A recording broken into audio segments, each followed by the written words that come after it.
আসসালামু আলাইকুম বন্ধুরা, কেমন আছো? আশা করি সবাই ভালো আছো।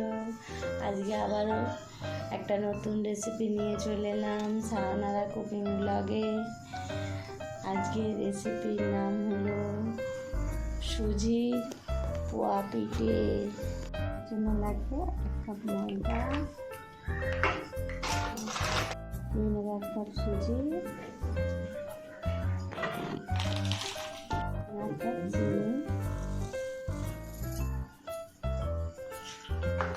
দিয়ে দেবো নুন, দিয়ে দেবো এটা হালকা হালকা করে গরম পানি দিয়ে গুলে নেব, একটা ব্যাটার বানিয়ে নেব।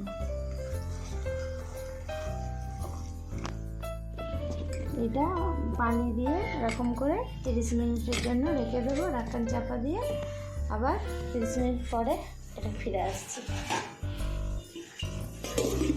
30 মিনিট হয়ে গেছে, এবার ঢাকনাটা খুলে দেখি এই অবস্থা। এবার এটাকে ভালো করে একদম ব্যাটার বানিয়ে নেব।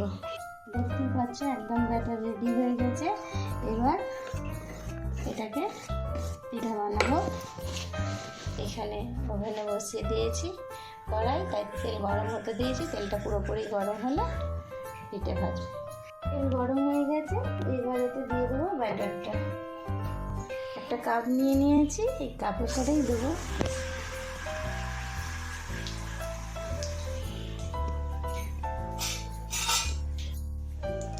এবার এটাকে উল্টে দেবো। দেখতেই পাচ্ছ কিরকম ফুলে উঠেছে। এবার এটাকে উল্টে হালকা লালচে হলে আবারও উল্টে পাল্টে ভালো করে ভেজে নেব। হয়ে গেছে, এবার এটাকে তুলে নেব, নিয়ে একটা জায়গায় রাখি। এইভাবে সবকটা বানিয়ে নেব। দেখতেই পাচ্ছ পিঠেটা কি সুন্দর ফুলেছে, খুব সুন্দর ফুলে একদম দুধালি হয়ে গেছে। এবার এটাকে উল্টে দেবো। উল্টে একটু হালকা হালকা বাদামি কালার আসলে উল্টে পাল্টে এরকম করে ভেজে নেব। দেখতে পাচ্ছ একদম সব পিঠেগুলো হয়ে গেছে, একদম ফুলকো ফুলকো পিঠে হয়েছে, একদম নরমও হয়েছে। এই তো দেখতেই পাচ্ছ কত সুন্দর হয়েছে।